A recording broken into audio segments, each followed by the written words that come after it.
नमस्ते, अभिवादन आपका इनोसेंट इन्वेस्टर के इस नए वीडियो में दोस्तों बात करेंगे कल की बाजार की। लेकिन एक स्टॉक आपको दिखा रहे हैं एनडीटीवी। इसका फुल फॉर्म है न्यू दिल्ली टेलीविज़न। कमाल का है ना, फुल फॉर्म कितनों को नहीं पता था, ज़रा कमेंट करके बताएंगे। बाकी एनडीटीवी के बारे में आपको काफ़ी कुछ पता होगा। एक पत्रकार हैं रवीश कुमार जी, काफ़ी वरिष्ठ पत्रकार हैं, अच्छी कला है उनके पास कमाल करने की, वो कमाल करते हैं। और वो जो करंट सरकार है उसकी काफ़ी खामियां भी निकालते हैं, जो कि एक अच्छी पत्रकारिता की निशानी होती है। कुछ लोग आ जाएंगे जो कहेंगे कि आप गलत बोल रहे हो, वो अच्छी पत्रकारिता नहीं करते। तो हो सकता है आपका पॉइंट ऑफ व्यू वहाँ पर कुछ अलग हो सकता है कि वो सरकार की बुराई करने में इतने आगे निकल जाते हो कि कुछ गड़बड़ भी कर जाते हों।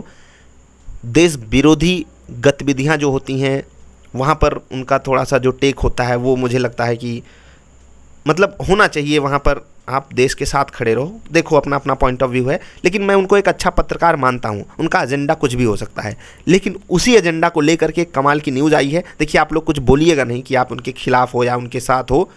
मैं ना खिलाफ हूँ ना साथ हूँ, आपको डिसाइड करना है क्या बात है। लेकिन न्यूज़ बड़ी कमाल की है। कैसे है कमाल की न्यूज़, आपको दिखाते हैं। ये बीएसई इंडिया की वेबसाइट है। ओपन ऑफर दिया एनडीटीवी ने न्यू दिल्ली टेलीविज़न। टेली मतलब विज़न, मतलब पता कीजिएगा। खैर, टेलीविज़न का मतलब आपको पता ही रहा होगा। ये जब आप ओपन ऑफर खोलोगे तो आपको यहाँ पर कमाल की एक बात दिखेगी कि अदानी ग्रुप की जो मीडिया सब्सिडियरी है उसने, जो इनकी पेरेंट कंपनी है या यूँ कह सकते हैं प्रोमोटर कंपनी है। एक मिनट में आपको डायरेक्टली न्यूज़ ही दिखा रहा हूँ। यहाँ पर आप देख सकते हो एक जो प्रमोटर कंपनी होती है, ठीक है, प्रमोटर कंपनी का मतलब ये होता है कि उसके पास उस कंपनी के सबसे ज़्यादा शेयर्स हैं। तो एनडीटीवी की जो प्रमोटर है उसमें अदानी की जो एक सब्सिडियरी है, जो मीडिया सब्सिडियरी मानी जाती है, उसने यहाँ पर आप पढ़ सकते हो, has initiated the process to acquire 99.9% stake in NDTV के promoter RRPR holdings private limited में। समझ गए? तो यहाँ पर 99.99% स्टेक हो जाएगा जो इनकी प्रमोटर कंपनी है उसमें। समझ गए? तो इसका मतलब क्या है? इसका मतलब मैं आपको समझाता हूँ। जो अदानी जी हैं वो मोदी जी के दोस्त माने जाते हैं, ऐसा रवीश कुमार जी आकर के बोलते हैं। और रवीश कुमार जी कहाँ काम करते हैं? एनडीटीवी में। और ये वो मतलब बहुत ही एक्सट्रीम लेवल पे करते हैं। ठीक, मैंने जहाँ तक उनको समझा है, वो सरकार की बुराई करना मैं बहुत अच्छी बात मानता हूँ, लेकिन इतने भी तरीके से नहीं कर देनी चाहिए। चारों तरफ से आपको सरकार में बुराई बुराई बुराई बुराई बुराई ही दिख रही है। ठीक है, वो आपका टेक हो सकता है उसमें, जो भी मैंने पहले भी ये बात कही। लेकिन अब उनका पॉइंट समझिएगा कि वो हमेशा गाली देते थे, अदानी दोस्त हैं मोदी के, अदानी मोदी के दोस्त हैं। अब उनकी जो कंपनी है उसकी मालिक कौन बनने जा रही है? समझ गए? अब सोचिए क्या कहानी बन रही है और कितना कॉम्प्लेक्स हो जाएगा इस चीज़ को समझना आपके लिए। कितने पैसे में हुई डील, क्या हुई, कितने रुपए पे हुई, वो आप यहाँ पर पढ़ सकते हो। ओपन ऑफर आप डाउनलोड करके देख सकते हो, जो भी आपको देखना है। मुझे इस न्यूज़ में, इस स्टॉक में कुछ खास इंटरेस्ट है नहीं। हाँ, जो यहाँ पर वो मज़े वाली बात है वो कुछ ज़्यादा ही आ रही है। आपको कैसी लगी ये खबर बताइएगा ज़रूर। चलिए अब बात करते हैं बाज़ार की। निफ्टी 50 का आप चार्ट देखिए। आज बाज़ार में ट्रेड करना आसान था, सिर्फ देखने में। सच में आज देखने में बहुत आसानी लग रही थी कि देखिए सपोर्ट के आसपास बाज़ार खुली, इस रेजिस्टेंस को तोड़ी तो ख़रीदो, ऊपर जाएगी, टारगेट मिलेगा। लेकिन रियलिटी कहीं और एग्जिस्ट कर रही थी। मैं आपको बताता हूँ। यहाँ मैंने बाई साइड का ट्रेड पकड़ा था, स्टॉप लॉस मिल गया। ठीक, यहाँ मैंने बाई साइड का ट्रेड पकड़ा था, थोड़ा सा लेट हुआ था, उसको मैंने कॉस्ट पे एग्जिट किया क्योंकि मुझे यहाँ पर रेजिस्टेंस दिखा, यहाँ पर रेजिस्टेंस दिखा और मैंने एग्जिट कर दिया। ठीक है, ये दो ट्रेड मेरे बहुत गलत साबित हो गए। यहाँ पर स्टॉप लॉस और यहाँ पर जो मैंने एग्जिट किया, भाई मतलब इंतज़ार कर लेता, इस रेजिस्टेंस को भी सम्मान तो दिया बाज़ार ने। आप देख सकते हो समय बिताया है बाज़ार ने। यहाँ पर तोड़ करके ऊपर गई, यही लेवल इसके लिए सपोर्ट बन गया और फिर धूम धड़ाका करती हुई ऊपर चली गई। अगर मैं इंतज़ार करता, अगर मगर काफ़ी हो सकता है। लेकिन रियलिटी यही है कि आज मैं प्रॉफिट नहीं बना पाया और यही चीज़ें कभी कभी आपको भी फेस करनी पड़ती होंगी। और ये मार्केट की सच्चाई है, आपको इसको एक्सेप्ट करना पड़ेगा कि बाज़ार कभी कभी दिखती बहुत अच्छी है चार्ट पर, लेकिन रियलिटी में हमको प्रॉफिट नहीं देना चाहती है। और बाज़ार सच में मतलब अगर उसको प्रॉफिट देना होता यहीं से ऊपर चली जाती, इतना नीचे आकर के तामझाम क्यों करती? अगर उसको ऊपर ही जाना होता यहाँ अटकती लटकती क्यों?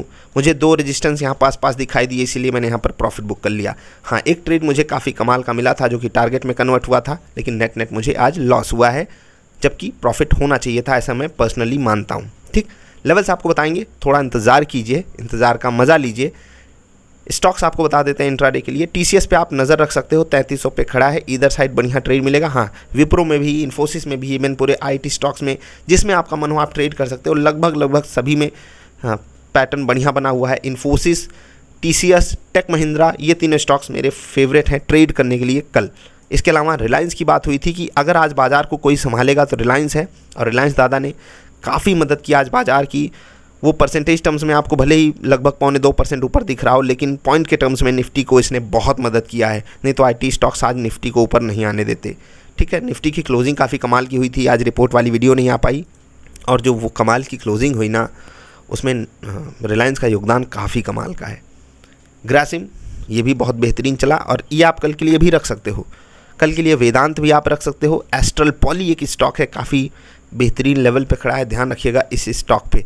एनडीटीवी की अगर बात करें चार्ट पे, तो 2020 के क्राइसिस सिचुएशन में मुझे जहाँ तक याद है ये 20-30 रुपये का स्टॉक था, आप ज़रा चेक कीजिएगा। लेकिन एक कमाल की बात आपको दिखाते हैं, 160 वाला स्टॉक अभी मिड जून में ये 160 का था, और अभी 350 के ऊपर है ना कमाल। न्यूज़ पहले से बड़े लोगों को, बड़े ऑपरेटर्स को पता होती है, और इस न्यूज़ पे भी आज धमाका ही लगभग स्टॉक में हुआ है। हाँ, प्राइस आप जा कर के चेक करोगे, वहाँ पर आपको कुछ इधर उधर दिखाई देगा। अदानी ग्रुप के ऊपर मैंने कल कुछ बात बोली थी, इकोनॉमिक टाइम्स पे कई सारे लोग उस पर डिस्कशन मांग रहे थे, मैंने आपसे खुद ही डिस्कशन मांगा है, कई सारे लोगों ने भेजा।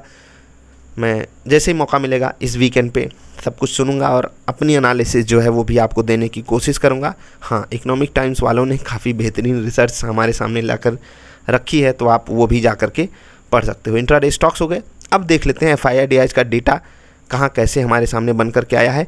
563 करोड़ की खरीदारी की है FII ने। चलिए, खरीदारी कर गए, अच्छी बात है। DII आज कम बेचे, लगभग 215 करोड़। आज उनका मन नहीं था बेचने का। मेरे हिसाब से DII को मौका मिलना चाहिए यार लोअर लेवल्स पे। बाकी आपकी जो भी समझ हो अपनी लगाइएगा। अब बात कर लेते हैं निफ्टी और बैंक निफ्टी के इंपॉर्टेंट लेवल्स की। उससे पहले आपको करनी है क्या, वीडियो लाइक कर लेना, और मज़ा आ जाएगा। 1 मिनट ग्लोबल मार्केट देख लें। नहीं, पहले लेवल आपके लिए लिख देते हैं, फिर ग्लोबल मार्केट को देख लेते हैं। लेवल्स आपके लिए लिख दिए हैं, लेवल्स आप नोट कर लीजिए। अब चलेंगे ग्लोबल मार्केट्स को देखने, क्या हाल चाल है वहाँ पर। आई होप आपको लेवल्स समझ में आ रहे हों और सब कुछ साफ साफ दिखाई दे रहा हो। 17,519, 441, 38,779, 38,912, 39,029, और सब तो क्लियर है। ठीक है, तो ग्लोबल मार्केट को देख लेते हैं। नैस्डैक फ्लैट टू नेगेटिव है। सिंगापुर वाली निफ्टी 2 पॉइंट नीचे, 2 पॉइंट शर्मा रही है, कोई बात नहीं। 17,606। एक बात मैं आपको बताता हूँ, आज हम जहाँ से लौट करके आए हैं वो बहुत इंपॉर्टेंट लेवल था। मैंने आपको पिवट का भी लेवल बताया था, आई होप आपको याद रहा हो, और वो इम्पॉर्टेंट लेवल था। बाज़ार फिर से अगर उसको टेस्ट करती है तो हम हो जाएंगे कमज़ोर थोड़े से, ध्यान रखिएगा इस बात का। हाँ, हम स्ट्रेच हुए हैं। बेस्ट केस सिनारियो यही हो कि हम धीरे धीरे करके नीचे जाएं, हमें अपॉर्चुनिटी फिर से मिलनी चाहिए। अगर नहीं मिली तो हमारी बाज़ार अभी भी रिस्की है। भले भी 2 दिन में बड़ी गिरावट आई है, उसके बावजूद भी मैं इस मार्केट को रिस्की ही बोल रहा हूँ, ध्यान रखिएगा। FIS पे कोई भरोसा नहीं करना है आपको। हाँ, DIIs जो हैं उनको एक कॉन्फिडेंस वाला लेवल चाहिए, और जब तक वो लेवल नहीं मिलेगा मैं बाज़ार में अभी आपको बहुत ज़्यादा ओवर बुलिशनेस दिखाने से रोकूंगा ही, ध्यान रखिएगा। हाँ, स्टॉक स्पेसिफिक अगर आपको कोई बढ़िया ट्रेड मिल जाता है तो पकड़िए, इंट्राडे में बाहर आ जाइए। स्विंग ट्रेड अभी थोड़ी सी कोशिश कम कीजिए कि आप पकड़ें, ठीक है। बाकी जो भी हो, लेवल्स तो आपकी मदद करने के लिए तैयारी खड़े हैं। कभी कभी ऐसा होता है कि बाज़ार दिखाती कुछ और है और होता कुछ और है। आज का दिन दिखने में तो बहुत अच्छा था, बहुत ही सटीक सा चला है। निफ्टी ट्रेडर सेटअप भी दिखने में, मेरे साथ जो हुआ मैंने आपके साथ डेटा शेयर किया, आपके साथ भी अगर ऐसा कुछ हुआ शेयर कीजिएगा। बाकी जनरली लोगों को आज प्रॉफिट हुआ होगा। मैं थोड़ा सा मतलब वो हो जाता है ना, कभी कभी बिजी शेड्यूल होता है तो उसमें गड़बड़ी कर लेता हूँ, तो ये सब चलता है यार, बाज़ार में इतना सब कुछ चलता है। कभी कभी गड़बड़ी के कारण प्रॉफिट बड़ा आ जाता है, तो एंजॉय करते हैं उसको। वो मार्केट की मेहरबानी से ही होगा जो भी होगा। कभी मेहरबानी से प्रॉफिट आ जाएगा, कभी मेहरबानी से बाज़ार बोलेगी कि थोड़ा और सीख के आओ बेटा। तो चलिए, अभी आपसे विदा लेने का समय है। वीडियो पसंद आए तो लाइक कर देना। आज ज्ञान की बातें कम हुई क्योंकि रवीश अंकल की बातें हम लोग कर रहे थे, और रवीश अंकल का क्या हाल होगा आप सोच नहीं सकते हो। खैर, जाने दीजिए। अब मुझे ये नहीं समझ में आ रहा कि एनडीटीवी में न्यूज़ किस तरीके की आएगी। अब एक चीज़ तो फिक्स है कि अदानी ग्रुप को लेकर के अब कुछ औनी पौनी बातें नहीं बोली जाएंगी कि उनको कर्जा बांट दिया, उनको कर्जा बंटवा दिया, ये कर दिया, वो कर दिया। मतलब होता है यार, जब पेरेंट ही वही हैं तो अपने पेरेंट की बुराई नहीं कराई जा सकेगी ना। खैर देखिए, ये बहुत इंटरेस्टिंग बात है, देखते हैं क्या से क्या होता है। बाकी गाना वही याद आ रहा है कि क्या से क्या हो गया देखते देखते। अभी के लिए इतना ही, नमस्कार।